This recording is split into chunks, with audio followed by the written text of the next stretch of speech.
Good morning. My name is Gary Duart, Director of the U.S. Nuclear Energy Foundation.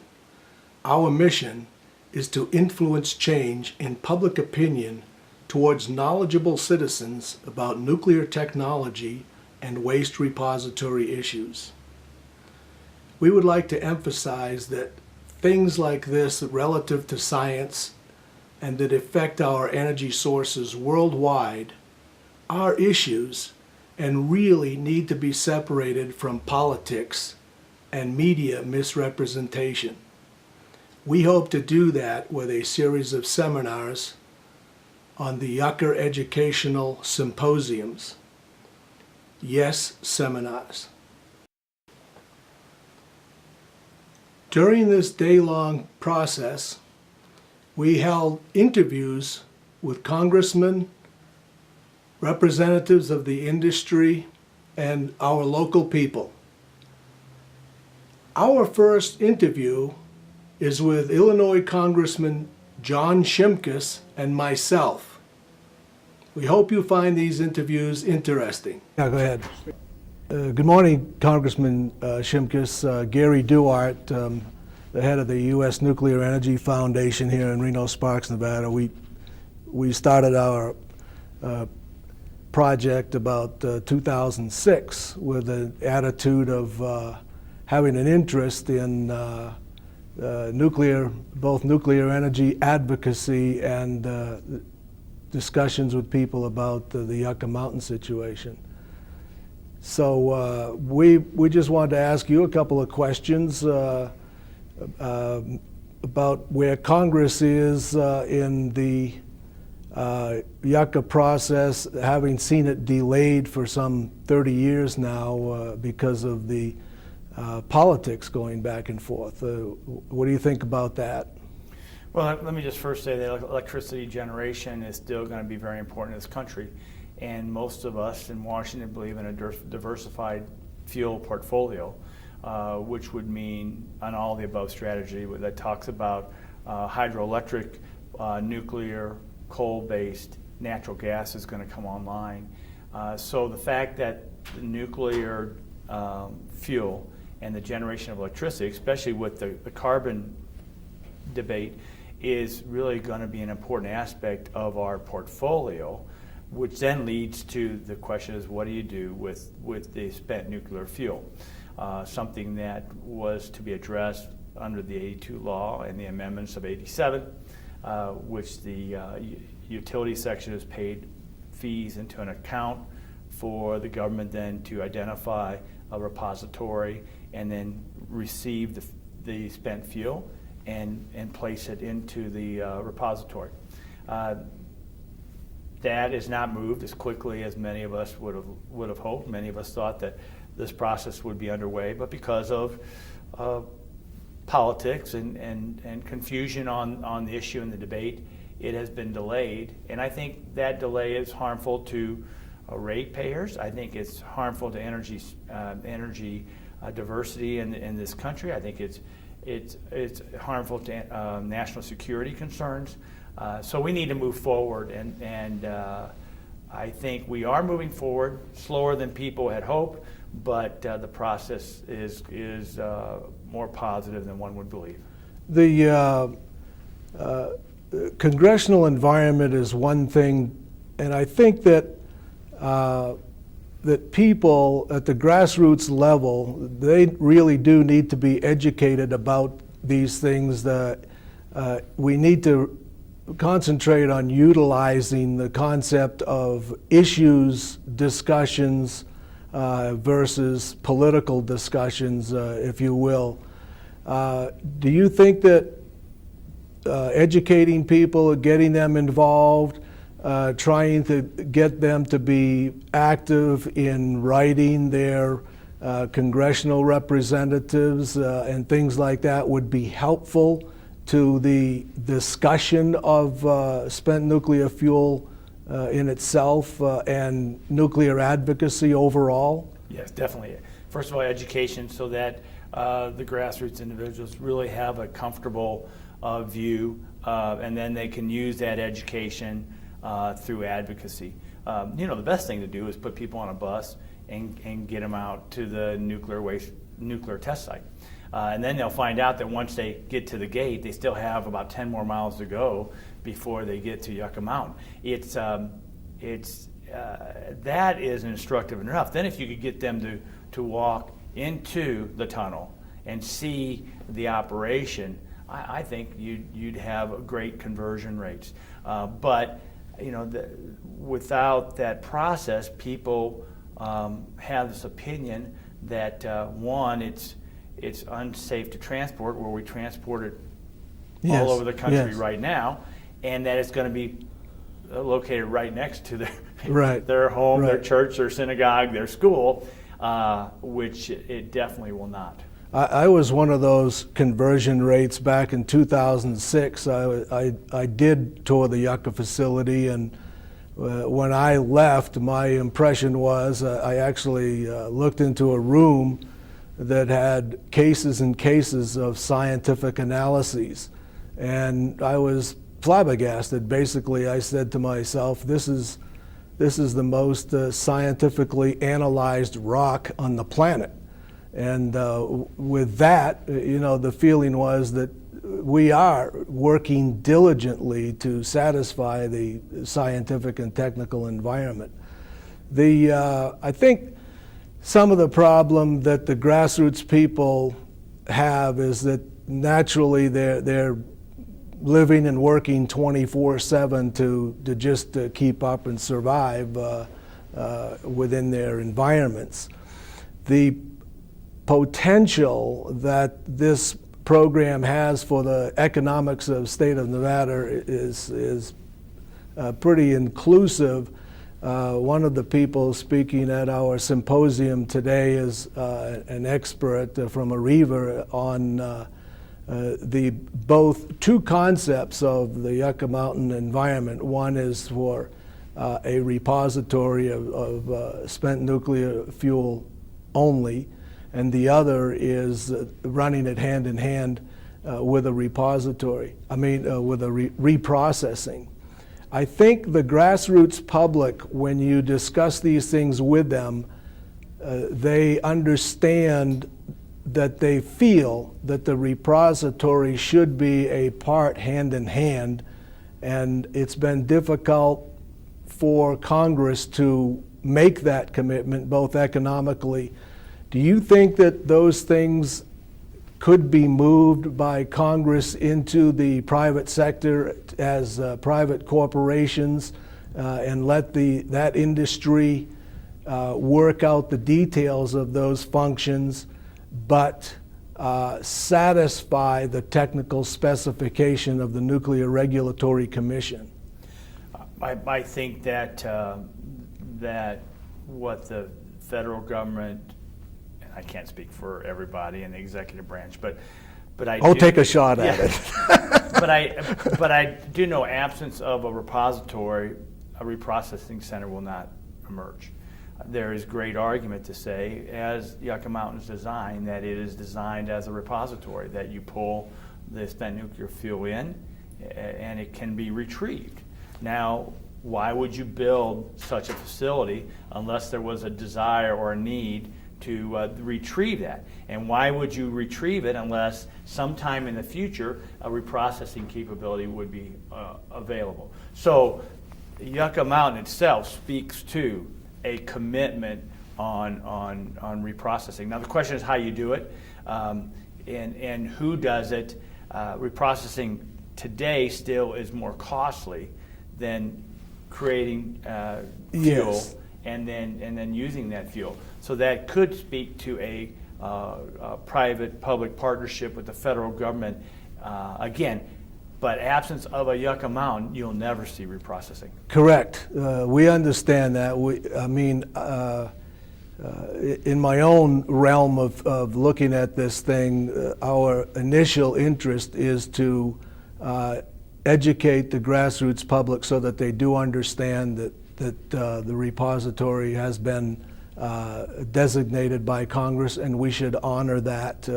Not only for the citizens of Nevada, but it's an issue that belongs to the citizens of the entire country. And that's what we need to get the grassroots people to understand. The repository has to be designed and built first, and then we can move into the reprocessing environment. Some of us at the grassroots level think that the delay at Yucca Mountain has been caused by Congress's indecision, semi-waiting for reprocessing to improve. And just real quickly, I did have a scientist run the numbers, and they are, think scientifically at a point where we can reprocess at a competitive rate of new fuel generation today for power reactors. And the issue is, if we can do that, then we know that the spent 60,000 metric tons or whatever, it's probably up from that now, has a potential value of $12 billion. The issue or problem being that estimates for a reprocessing facility are at 30 billion in the U.S. environment. So how does the Congress decide whether or not to do that? And I think one of the things that we've learned over the years is that we have to educate the grassroots public to understand that anything nuclear has to be viewed at a 60 or 80 year timeline and not 36 month like the normal business environment. Right. You would agree with that? Well, and that's the dilemma of dealing in the political environment, and that's the risk that's involved in dealing with politicians who come and go based upon the environment that their constituents send them. That's why I've tried to be very consistent from my first votes on this issue, and keep focused on the law of the land and the responsibility for the legislators to respond to the needs of the country. And we're trying to do that in a respectful and a tactful way. Well, is there anything else that you would like to add to this symposium and the concept of it and the message to the grassroots public? Well, the state of Nevada plays a key role in this whole debate. I think things are moving in the country and in Washington with current court rulings and votes on the floor of the House in support of continuing to move forward in Yucca Mountain. I think it would be very instructive for your listeners to become more educated and start engaging in this process, so that as we move forward, we, the nation and the state of Nevada, can benefit jointly as we move to keep the promises we've made to future generations. Well, thank you very much, Congressman Shimkus, for coming to our event and putting the 2 to 8 cents into the environment in the state of Nevada. And we hope that this, our concept and our message to the grassroots public with the Yucca Educational Symposium will continue down the road. Yes, thank you. Thank you. Thank you for having me. All right. Our next interview is with Mr. Jack Spencer from the Heritage Foundation and Mr. Dan Schinhofen, Nevada Nye County Commissioner. Hi, I'm Dan Schinhofen, Nye County Commissioner, and I'm here speaking with Jack Spencer from the Heritage Foundation. Jack, what do you think so far about the YES conference? I think it's great. I think that one of the big misperceptions in Washington is that Nevadans don't support Yucca Mountain. And I think that this has been a great experience, I know from my perspective, to come out and spend some time with folks who do support Yucca, who recognize both the economic opportunity it presents and have an open mind to the other issues. From my perspective, I'm not one to force things on other people. I am a conservative. I believe in the federal approach to our government.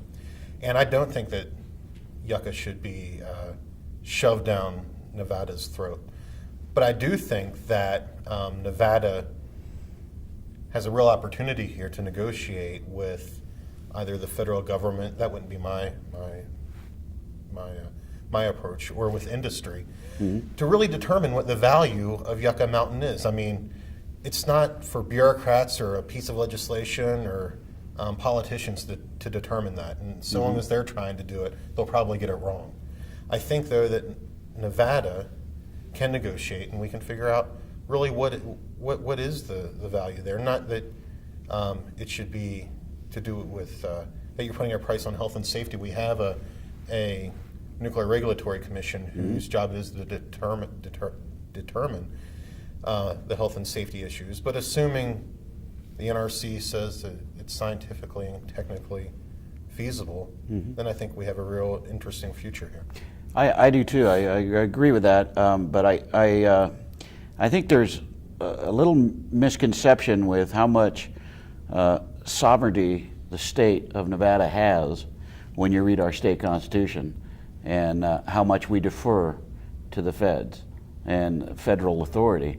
As an elected official, my oath of office, I swear to uphold the Constitution and the government of the United States, which I'm going to be trying to get changed. But in all actuality, they can move this stuff in tomorrow, and they can start doing it without our consent.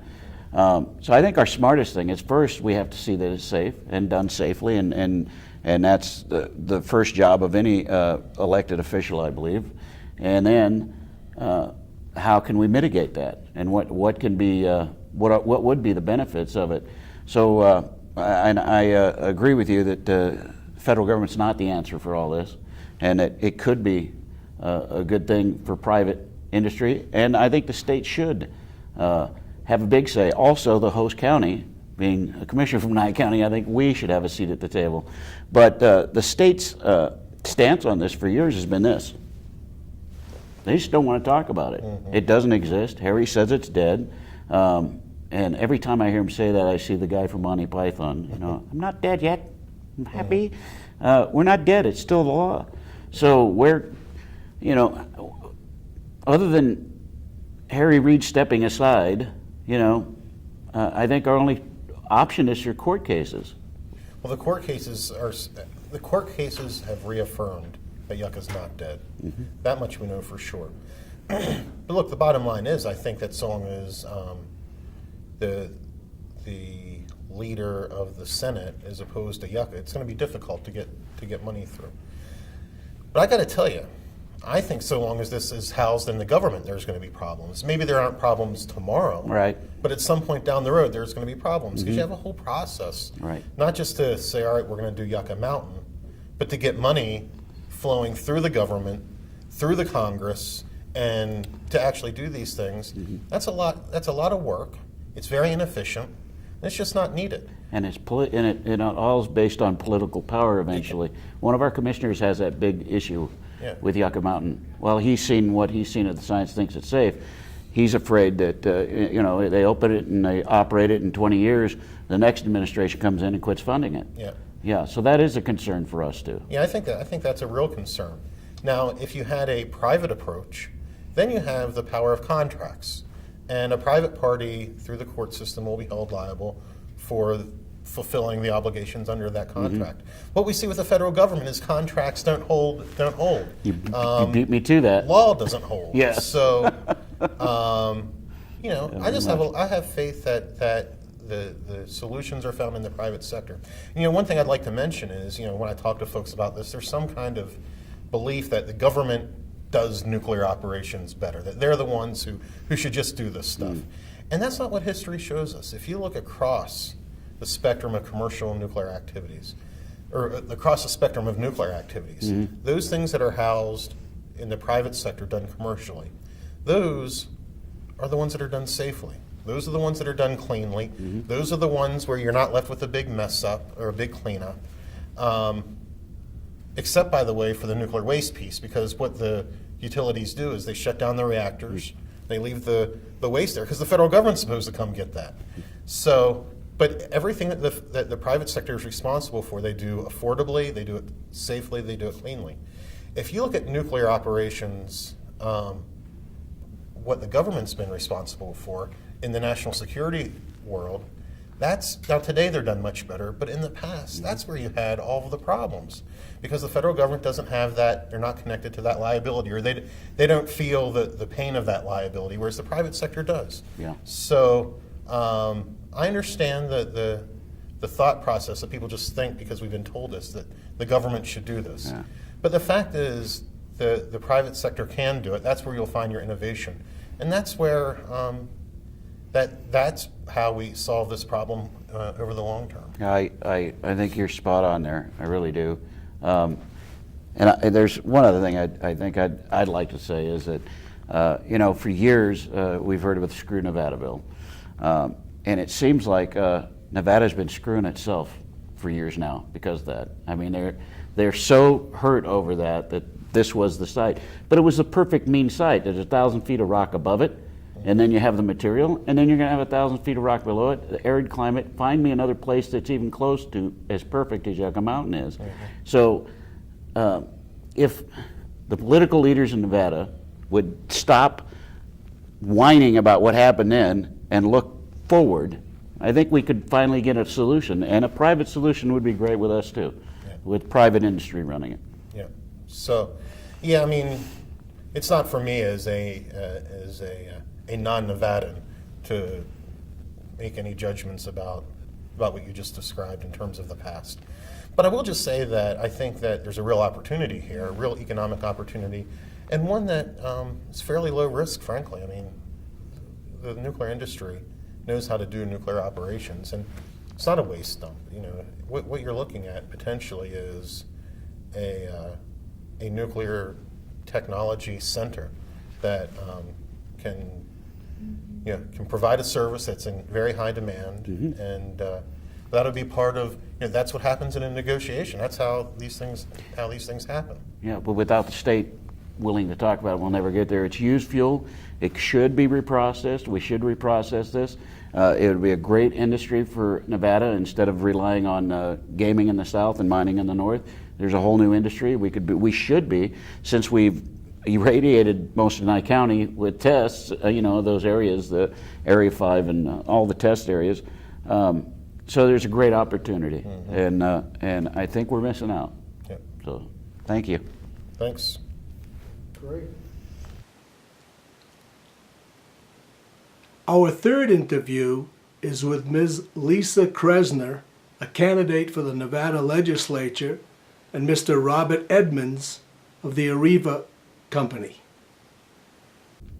Hi, my name is Lisa Krasner. I am a Republican candidate for Assembly District 26, and we are here today with Robert Edmonds at the Yucca Symposium to get information and education in an unbiased fashion about the Yucca Mountain facility and nuclear energy.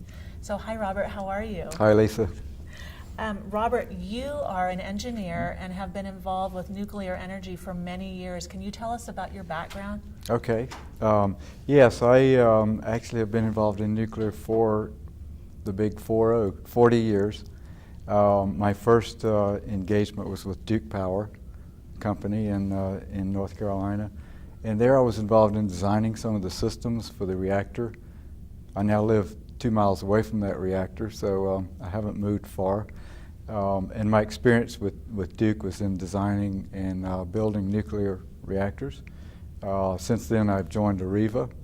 AREVA is a worldwide leader in nuclear energy, all the way through the nuclear fuel cycle, from mining uranium to processing uranium to building reactors to making fuel for reactors, and for, in France, recycling or reprocessing the fuel, and then the cleanup of sites that are used for production of nuclear fuel.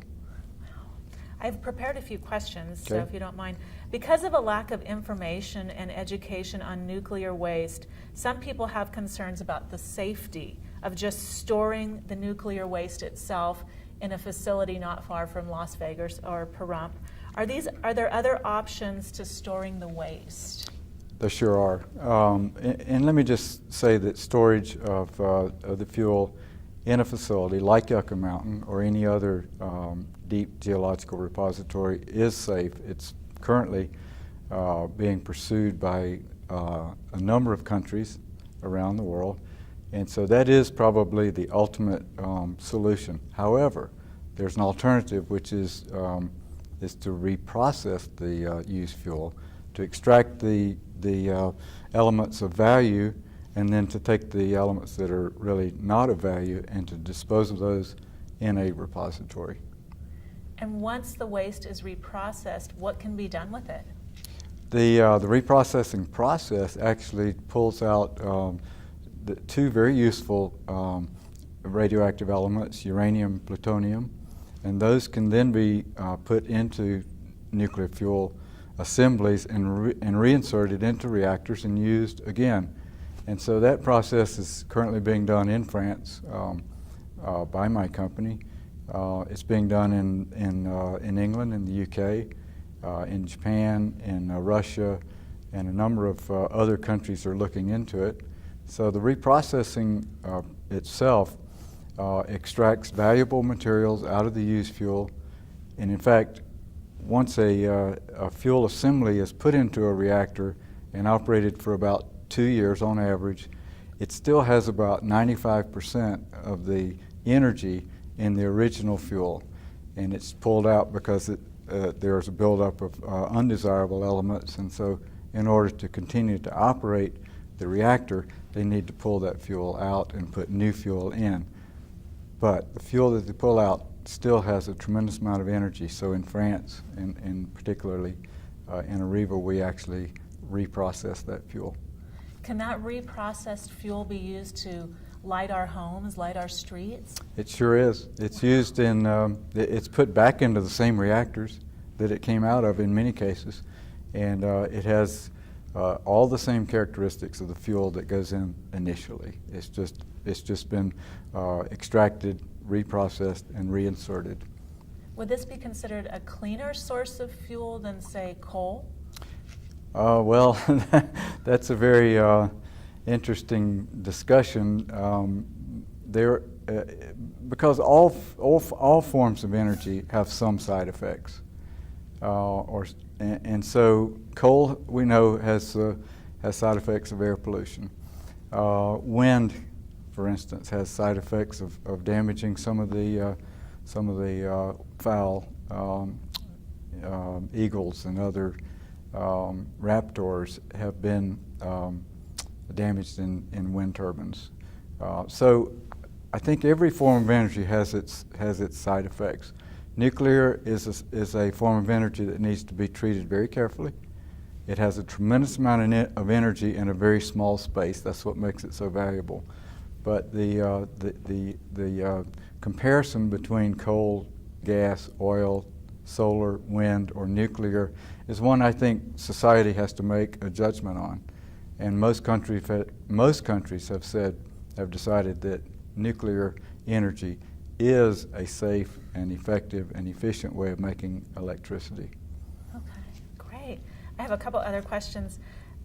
So can used nuclear fuel be economically reprocessed? I know you talked a little bit about that, but can you tell us a little more? Yeah, if you look at a graph of energy costs, in particular I'll use Europe because a number of countries in Europe use nuclear, a high percentage of nuclear, and they also have other energy sources. But if you look at the ones who use nuclear and a high percentage of nuclear, like France, their cost of producing power is very much on par with other countries like America, which only produce about 20% of their energy from nuclear, whereas France produces 75%.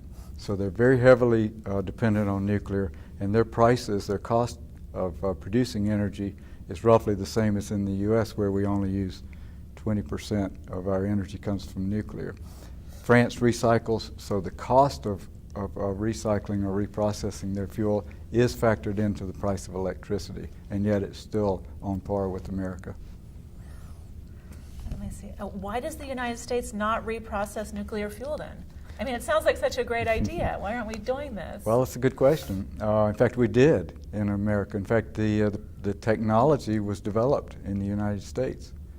We reprocessed fuel from the U.S. Navy, from submarines and surface ships that are powered by nuclear power. We reprocessed that fuel until the mid to late 80s. And in fact, that technology was being used when the U.S. government, President Ford and then later President Carter, decided to halt our reprocessing programs in the U.S. There were 3 commercial reprocessing facilities that were actually constructed, one in New York State, one in South Carolina, and one in Illinois. The South Carolina and the Illinois facilities were in the process of starting up when our government decided to halt the reprocessing. So they never were actually put online, but the one in West Valley did operate. West Valley, New York did operate. So we have a long history. We developed the technology. We used the, we were on a path to reprocess our fuel, and we halted it for political reasons. So you think the reason that we're not reprocessing the nuclear energy is because of political reasons? Sure. Other than that, you think if there weren't political agendas involved, that this would be something that would be safe and good for America, not dangerous? Well, I have no doubt at all that that we could do it, and we probably should do it. But again, it's like many other things. Political decisions are made for a host of reasons, and currently in this country, the politics do not favor reprocessing. But there's no doubt in my mind that if we did, it would be safe and economical. And if you were to balance between, on one hand, just storing the nuclear waste indefinitely and reprocessing that waste, what do you think? There have been a number of studies to actually address that very question. And the one that I'm familiar with, the results showed that, well, let me back up and say that in any path forward that we choose regarding nuclear and nuclear fuel, there will be a need for a repository, because there are some parts of the used fuel that have no value. They're highly radioactive. They need to be protected from the environment. So we have to have a repository in any scheme. With recycling or reprocessing of the fuel, you can reduce the size of the repository. You can reduce the amount of long-lived radioactive materials that need to be put into the repository, and you can save on cost principally by the reduction in the volume. So there are strong benefits to having a combination of reprocessing and a repository, not one or the other, but actually both in combination. Mm-hmm. So not merely trying to store the waste indefinitely, reprocessing the waste, and then for that cannot be used efficiently, store that small percent. And what is that small percent that's left over? Well, in the used fuel, it amounts to about 4 to 5%. That's it. Yes. Wow. And the rest of that, the other 96%, can be used. Can be reused Efficiently. Mm-hmm. Yes. For citizens to light their homes, light their streets. Yes. Wow, that's fascinating. So how do we get the message out to people in an unbiased, non-political fashion that reprocessing nuclear energy is not a bad thing, but it's a good thing for America? Well, I think beginning with a symposium like this one, the Yucca Education Symposium, is good, because I believe if the average citizen is armed with the facts, they'll come to the same conclusions as I have and as our company has. But it's really a matter of overcoming some misperceptions and to put facts out that are indisputable, that are based on scientific studies or actual experience, and not just used for the benefit of promoting a political argument.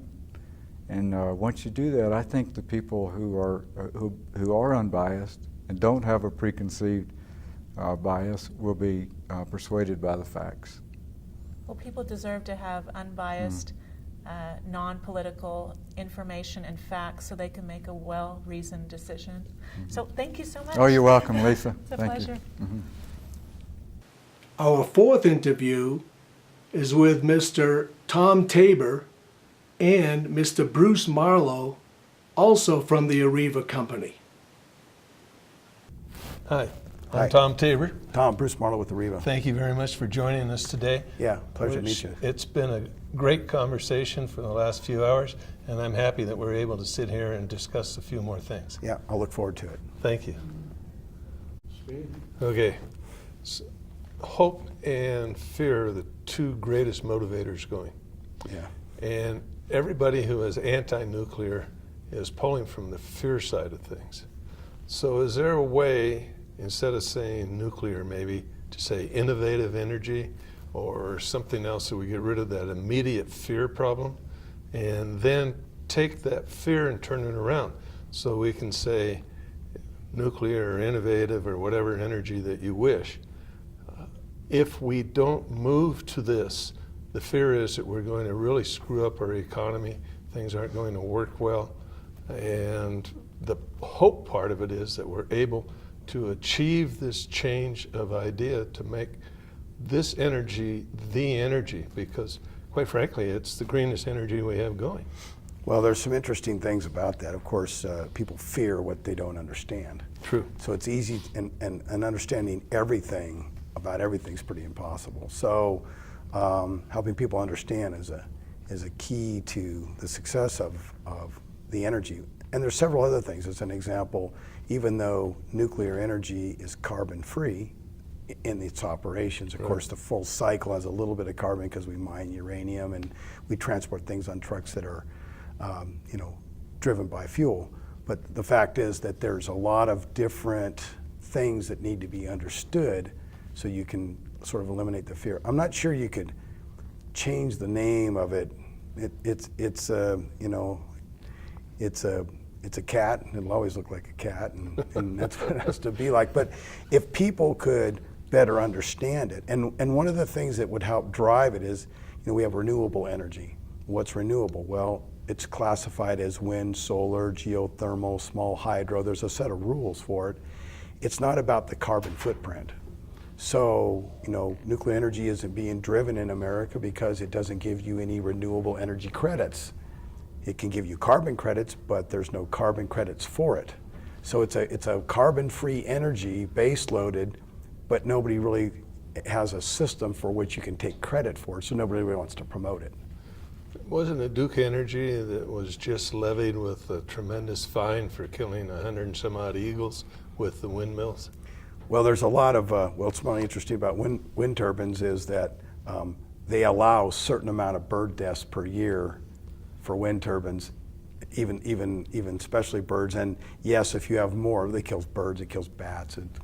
But with every energy source on the planet, whether it's coal or natural gas or solar or wind or geothermal, there's always some risk or something to the environment or something to the people or something to the animals that happens from that power. Coal powers 50% of America. Well, it's known that in America, directly related to coal-fired power, there's about 30,000 respiratory deaths a year. Worldwide, there's 3 million. So we have 30,000 people who die from coal-fired power, which powers half of America, and we don't talk about it, right? So, there's all sorts of different risk in any kind of power, birds or people's health or you name it. But every time we talk about energy, we talk about closing down this type of plant or that type of plant, or we don't want nuclear because of this fear or that fear. Yet our society is constantly demanding more and more and more electrical energy. How do we make those things match out? Well, you have to have a strategic plan. And we don't. We don't. America's not a strategic organization. America's a tactical organization. We started this country as a tactical organization, fighting the British for our rights based on taxation. We don't, in quiet times, we talk about it, but we don't create a strategy that we work to, right? So the fact is we don't have a plan. And that makes it challenging when you don't have a plan. Now, if we have a tactical mission, like a war, and we need to build ships and planes at rapid speeds and deploy around the world, we're forced to be reckoned with. But a strategic plan on what to do with infrastructure, our electrical infrastructure in America, our water infrastructure, our natural gas infrastructure are all 100 years old, in bad need of help, and we don't have a strategic plan on how we're going to deal with that. It would seem that we would start to form a strategic plan, because everything that we're doing right now, we're coming out and telling the public, you're going to have less electrical power, it's going to be much more expensive, and we're going to prepare you for brownouts or blackouts. Right. Yet we have an opportunity to provide copious amounts of energy at a very low cost, and we haven't found a way to say, let's really take a look at it. What's our strategic plan for advancement instead of shutdown? Yeah, that's true. We don't have a strategic plan, and so there are some smart things in the works. We have all the pieces. We just haven't lined them up, and we don't have everybody in alignment on those pieces. As an example, there's a thing called the smart grid, right, where you have smart meters, you have smart devices in your home, so when you go out of your house and you leave something on, it will shut it down. Where actually the price of energy is going to go up, but your consumption is going to go down. Therefore, you should net an even number. But energy and water are not going to be free, and they're not going to be cheap. I mean, that's just how this works. It's going to cost money. Those technologies provide jobs. People want to make a good living. There's a lot of things that it costs to do that. If you want to be innovative and develop Rewiring America, as an example, is a several billion-dollar adventure. In fact, as it's estimated in the trillions. Just read the other day where to improve the aging water infrastructure in the world over the next 2 decades, it's going to take $11 trillion, right? Now, you're talking about innovation to the water systems. Does that mean just replacing piping and plants for filtering and purifying? Well, so upgrading plants, building new plants, building desalination plants because we're out of water, so we need to go after some of the ocean water, improving the piping structure. We leak a lot of water. It's the same thing with the power. The power lines are in the same sort of thing. So all of a sudden you have this whole massive infrastructure. It's 100 years old. Billions to trillions of dollars are going to be spent to upgrade that system, and it needs a strategic plan. As part of that, you can rewire it. You can do it better. You can use 100-year newer technologies and be more efficient with the way you use the water, the way you use the energy, optimizing it, having distributed generation, like distributed water. People make wells, people have water in their local area.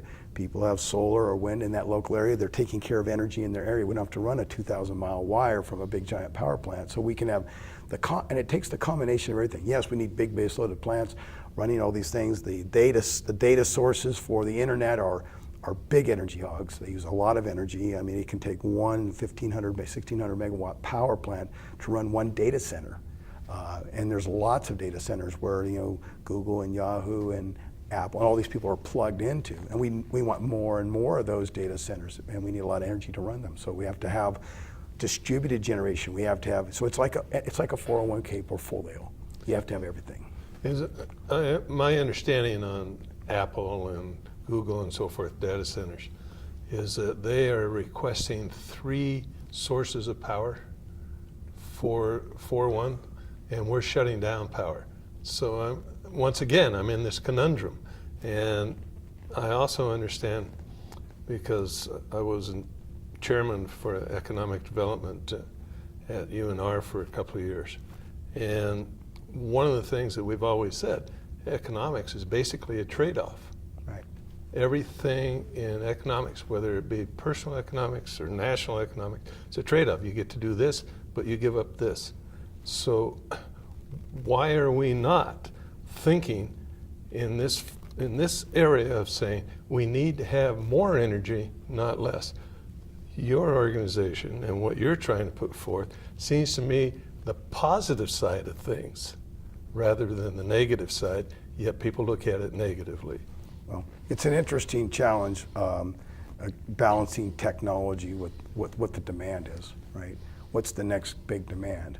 If we go make an investment in AREVA and some technology like, let's say, solar, because we think the world's going to build it, and all of a sudden everybody decides, well, it really wasn't that good anymore. We really don't want it. We want something different. here we are, have a huge investment in it. So we're slow at times to provide the technology at the right price into the marketplace, because the market does move quickly. I mean, recently Google just spent $100 million buying their own power, putting together a solar facility for one of their data centers.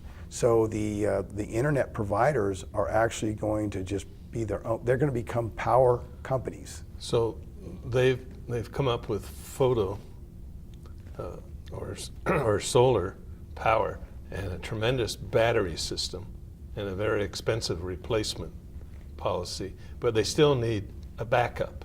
Right.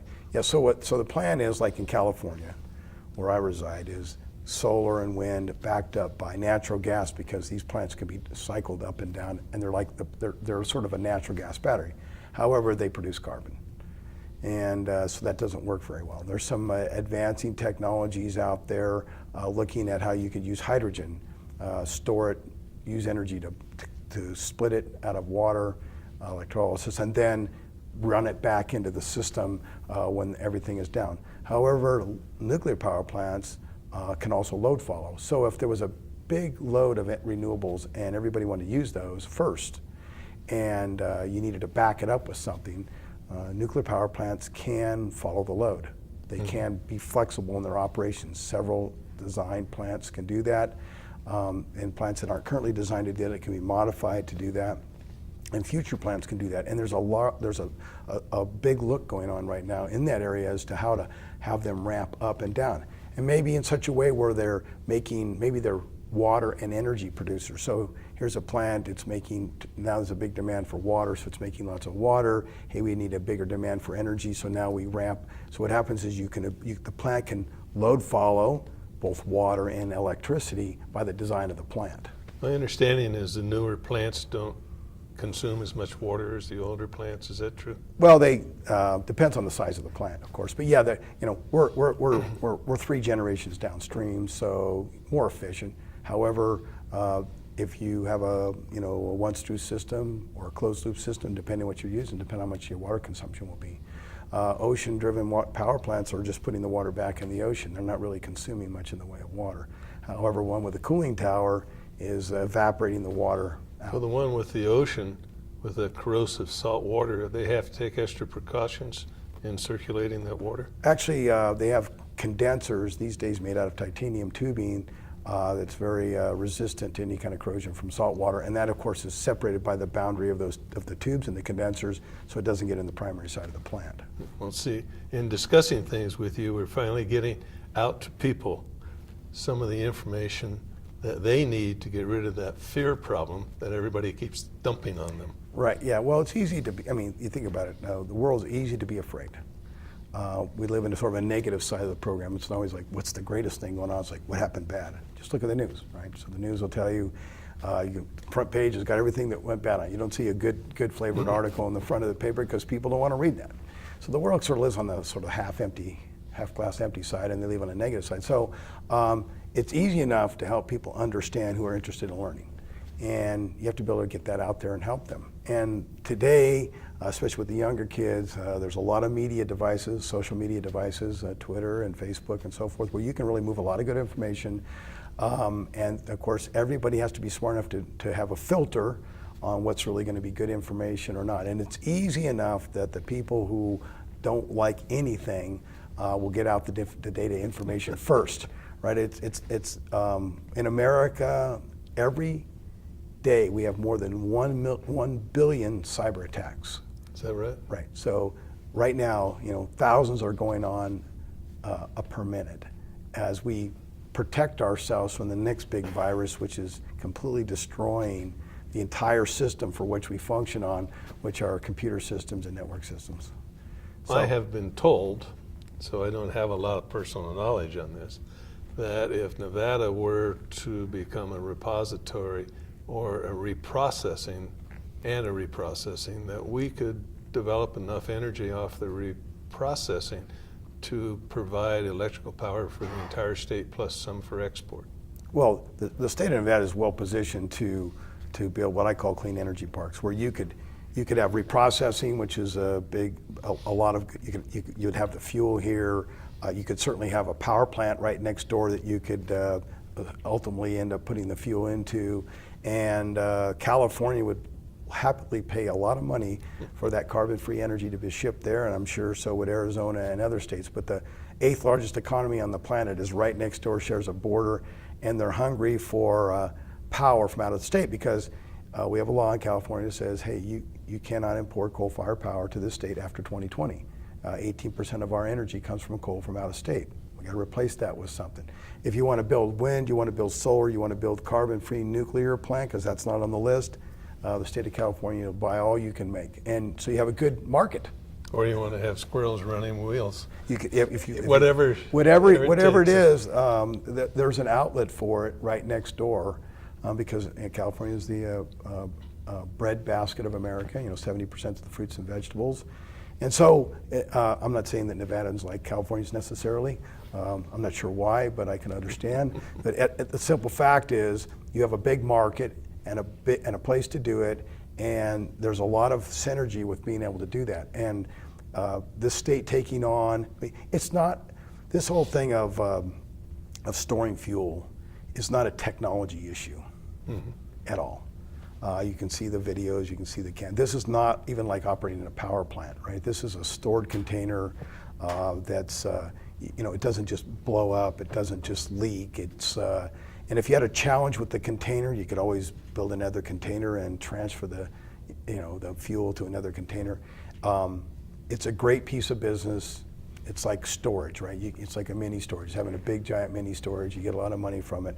And one day you can reprocess the fuel, another big chunk of money, and good business for the state of Nevada, for which I'm pretty sure more people would actually come to the state for it than would leave. It's always been interesting to me because off and on I've been sort of involved with discussions on nuclear energy from the 80s on, is that people will say, well, Yucca Mountain isn't stable and there's possibility of earthquakes and it'll crack the floor, the cask will fall over cracked, and nuclear energy will come out of the cask into the crack, into the groundwater and contaminate Las Vegas groundwater or water. And I've always wondered, since there are, my understanding is some 700 nuclear devices exploded underground, above and below, and some of them in the water table. And that's what's going on for years and years and years, and nobody's ever contaminated Las Vegas's water as yet that I know of. This fear problem, and it just seems to be such a thin layer on the surface of knowledge and concern, and actually what's going on. There's enough evidence that says that'll never happen, yet it still sits there and keeps people from getting to the true facts. Yeah, well, that's right. So you have to search the facts. A couple interesting facts. The fuel inside the dry cask storage containers, it's not in water. It's not wet. It's solid. It's not a big container full of liquid with a bunch of floating uranium pieces. It's nuclear fuel. It's a pellet, little barrel that's in a zircaloy tube, that's in an assembly that's captured within this very well-built container. So the worst that would happen if there was an earthquake would be that, as you've seen from the trains that are running into these containers, the worst that would happen would be that the earth would fall in on the containers and somebody would have to go dig them out. And that would be a significant earthquake. I would venture to say if there was an earthquake that caused that to happen inside of Yucca Mountain, there is no more Las Vegas.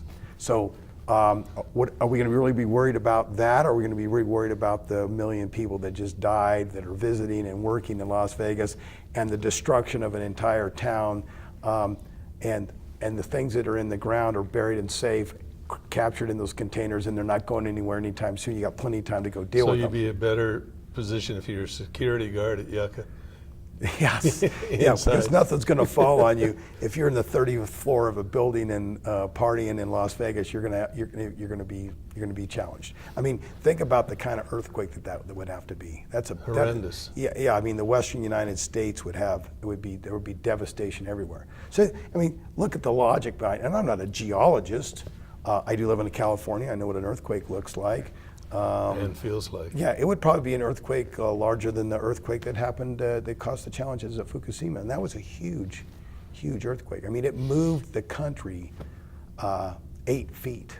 Wow. An entire country. I mean, that's a significant. I mean, 25,000 people died from the tsunami and the earthquake. But there is a fault that runs Oh all the yeah, way through there. oh yeah. It's not a fault. It's thousands of miles long, yeah. and it's a certain type that causes large movements because it's a slip fault, and things shift, and they're going to continue to shift. That's what this Earth does. you Well, know? that's part of continental movement, right? Right. Yeah, and there you are. So in Nevada, fortunately, I mean, they're like you're next to California. There's faults, but we're talking about something that's at anything you do in life, including driving down a 2-lane highway at nighttime or eating a McDonald's hamburger or whatever it is that's going to affect your life, and breathing the air, drinking the water if it's contaminated, these are all risks that we have every single day that we live on the planet. It's all about mitigating and managing the risk.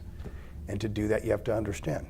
I would read about, if I eat organically grown vegetables, I might live a little bit longer. If I want to eat French fries from McDonald's, I might not live as long.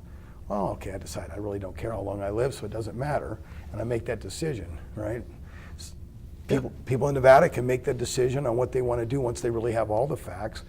It is a government by the people, and the people can truly make the decision on what it is they like to do. Isn't that what we're based on, the freedom to make those kind of decisions? That's right, so freedom to make decisions. But it's best if you can make the decision with some good information. And I'm not going to say that all information is right or good. In fact, scientists have got several things wrong, and they're pretty smart people.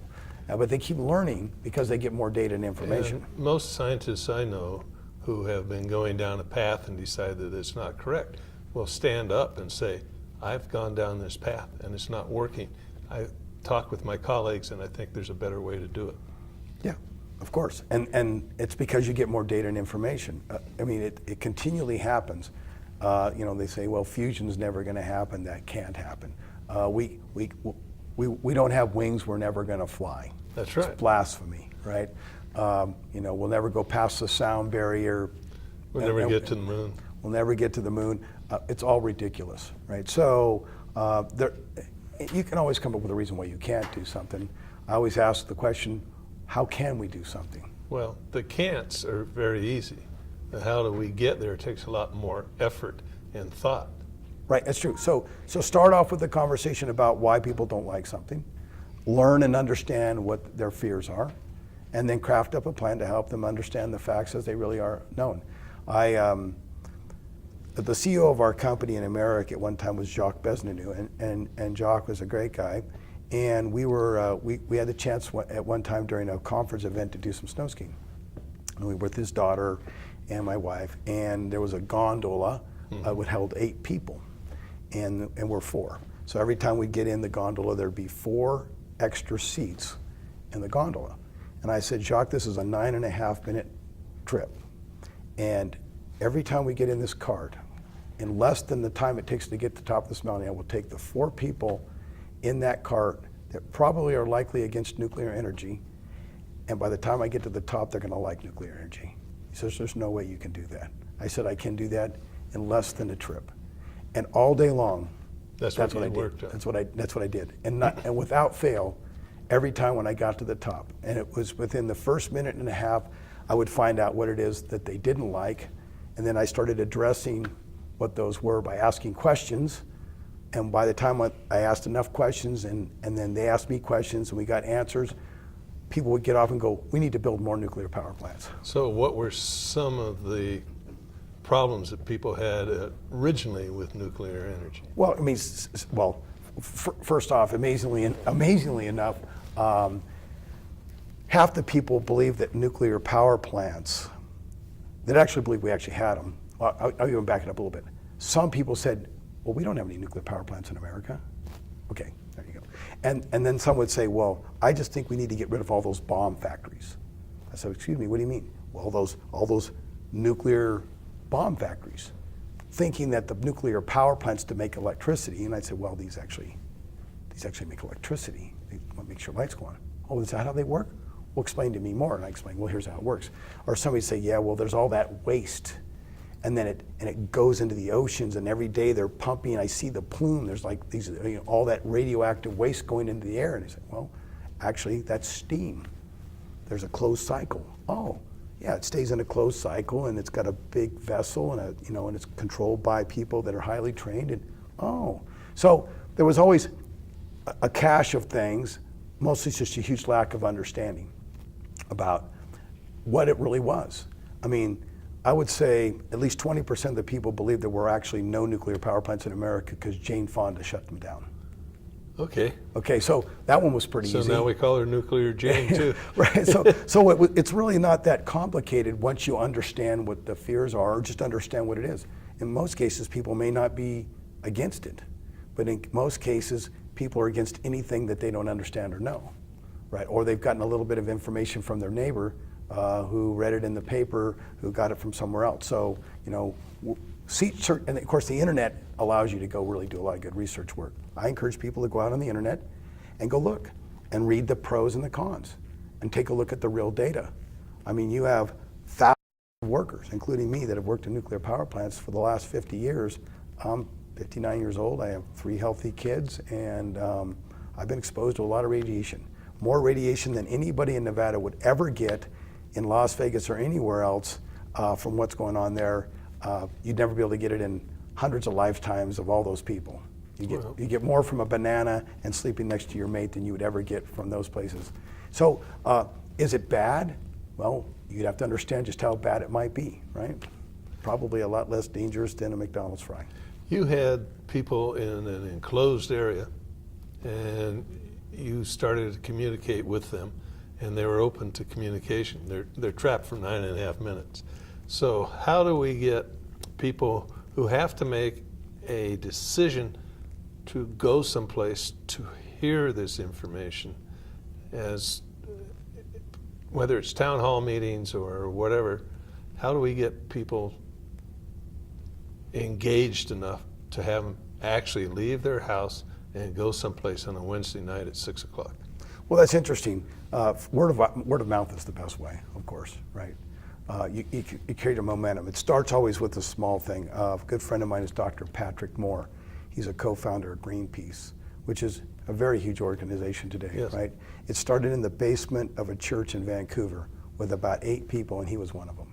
BC or Washington? No, Vancouver, Canada. Okay, BC. Yeah. Patrick's a Canadian doctor in environmental and forestry, and a pro-nuclear guy, right? And so it started off with 8 people in the basement, right? And then it grew into something bigger. They bought an old ship, or got a donation of an old ship, the Rainbow Warrior. Then they went up and they were saving the seals, and now it's a formidable international green organization with millions of people that make donations and so forth. So how did they do it? They started off small, and they started it big. You take it one bite at a time. So There's you're no big, saying to get our stuff together and do something. Yeah. You can make a plan. You can actually have a strategic plan in the first, a 1-year plan as an example, or maybe a 3-year plan or a 2-year plan, and then you go by month. And you work. You get people to come in as your virtual board of directors, people that might have some ideas, and you are advisors, and you let them come in and help. Hey, there's our plan. Here's what we're doing. Well, I suggest this and that. And you might experiment a little bit. Having a town hall meeting should be pretty easy to do. The next thing you know, there's 2 people, then there's 4 people, then there's it's exponential, and you can talk, and then you learn what's important to you. Well, I just need to know about this and this, and then you start focusing on those things. It might be jobs. It might be what's good for me. What about my my grandkids and the fears that might come from that, because what people don't know, and then you can start addressing those. And of course, there's some people that are just going to be against anything. You have personalities like that. Sure. You have people in court. I work with people that it doesn't matter what you bring to the table in a room, they'll tell you why it's no good. Period. And there would be no convincing them. So you don't need everybody to be convinced that it's okay or understand that it's okay. You just need to have the majority, right? You take off the bottom half and the overzealous top half, and you got the majority in the middle. To make these things work, you need 3 things: people, politics, and money. Actually, you need 2 of those 3 things. If you get the people and the politics, you get the money. So the first thing is, I think it's the simplest thing, it's the grassroots thing to do, is to get the people. Because it is a government by the people. We can be sheep or we can be engaged. And this is a good thing to engage in because it's the future of America. It's the future of the state of Nevada. It's the future of the citizens. And it's going to happen someplace. I mean, interestingly enough, the state of Nevada and its citizens are going to have to decide, okay, do we want something like this? And then you're going to have to go ahead and finish the Yucca Mountain licensing because that's a good thing to do. And then you're going to have to compete with 5 other states that want the business too. This is not like there aren't other states right now that are clamoring to bring that kind of investment into their states. There are others, quite a few, and they're starting to line up and they're starting to make pitches. Hey, we'll take it here in Utah. We'll take it here in Idaho. We'll take it here in New Mexico. And there's some people pushing back and saying, no, we don't want to do that. But the fact is, they look at the economics of it. I mean, how does an economy work? Well, it has to have water, power, and some kind of a business, right? Well, Nevada's got an opportunity for a very, very large business, and it can be world-renowned. So we can improve our economic status in Nevada, or increase our jobs and so forth, simply because Yucca Mountain's basically accomplished. Yeah, I mean, you got a head start on everybody. So instead $15 billion head instead start. of it being in the starting chocks, we're a quarter of a lap ahead. Oh no, you're more than that. I would say they're coming out of the blocks and you're 3/4 of the way around the track. You got $15 billion and lots of science in there. A lot of other people are going to do a lot of work to catch up. You're in the lead position to do this, but you still have to actually make it happen, right? I mean, it's not going to be, well, they're forcing it on us. It's going to be like, we want this. I mean, because if the people in the state of Nevada don't want it, then it shouldn't belong here, frankly. I mean, that's any place. And I can't go back on all the history and how that all happened. I don't know all the exact facts on it all, but it's pretty simple that it wasn't handled well in the first round.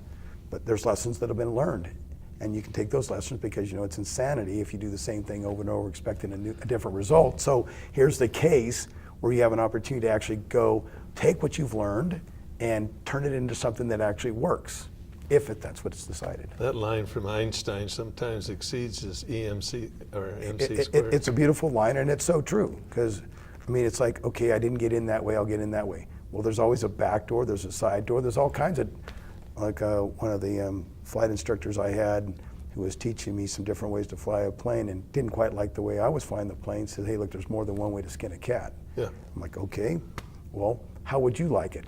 Because I can probably figure out how to do it if you want to show me, right? Well, one of the things that's always been interesting to me, because I was a pilot for United for 27 years, I flew in the military for a long time, and everybody tells me when I'm up there at 40-some-odd thousand feet, I'm getting a lot more radiation than if I'm sitting at sea level. People don't take those things into consideration. They don't even think of it as part of their risk when they travel. Yet, is there something that they should think about when they go places? Because I understand that radiation may not be accumulative, but if you have large amounts of radiation, that it can dissipate quickly.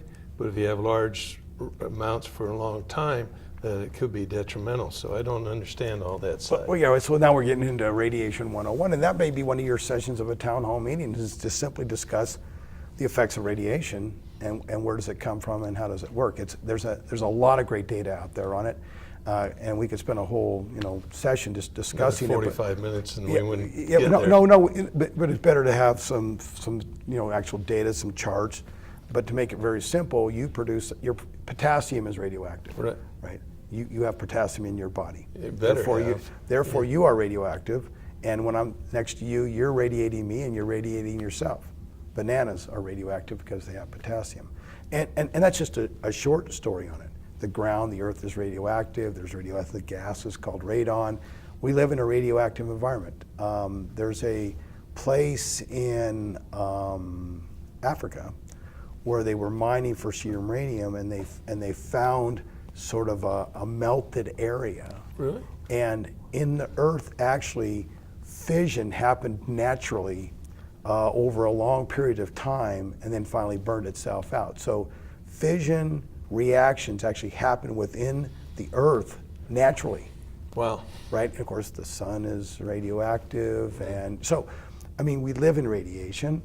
Obviously, too much of anything is not good. You get a sunburn if you get too much sun. If you eat too much high-fat food, you might get your arteries clogged, or you might have respiratory problems. I mean, everything's about managing what you have and risk, and you can choose to live a certain lifestyle. You know, if you drink lots of alcohol, it might be bad for you, right? In some cases, maybe drinking good wine is good for you. What's really right for you? It's your life, right? It's your journey. The journey of the state of Nevada is, what are they going to do with it?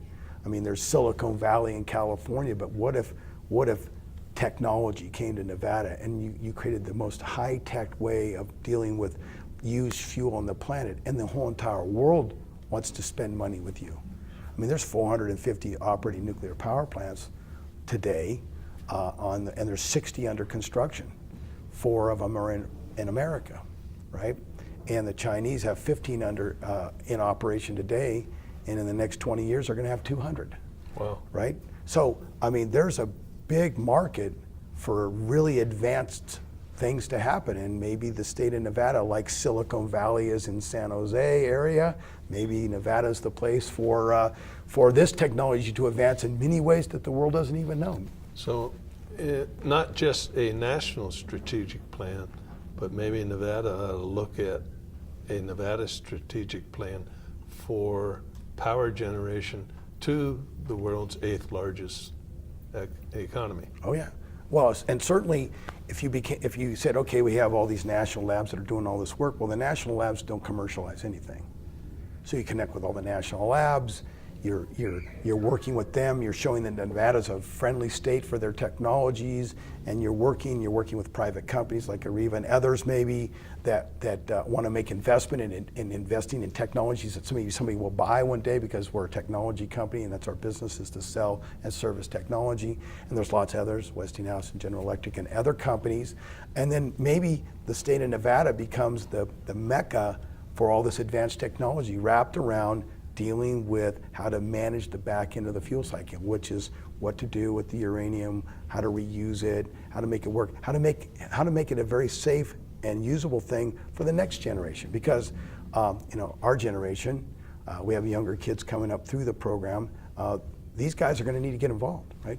They're going to want to do the right things, and they need to get engaged. We need to engage them as part of this, and I think the state of Nevada has huge opportunities to generate a lot of income, to become a spot other than gambling, right? Not that gambling isn't a good thing, but it's not everything. But it's expanding elsewhere, and we need to find some other things. Perfect niche for Nevada. One of the things that's interesting, you were talking about the national labs, and they don't produce anything, they just come up with information. NASA was kind of that way with the space program. They had a booklet called Spinoff, and that's where a lot of things that we use in today's life came from. So yeah. The same idea with the national labs. But I'm kind of taking a look at the clock, and I think we're going to have to leave, so to speak. I'm Tom Tabor. Bruce Marlow, it's a pleasure Bruce, to talk glad with to you. meet you. Thank you for the conversation. Yeah, more to come. Bye. Bye-bye.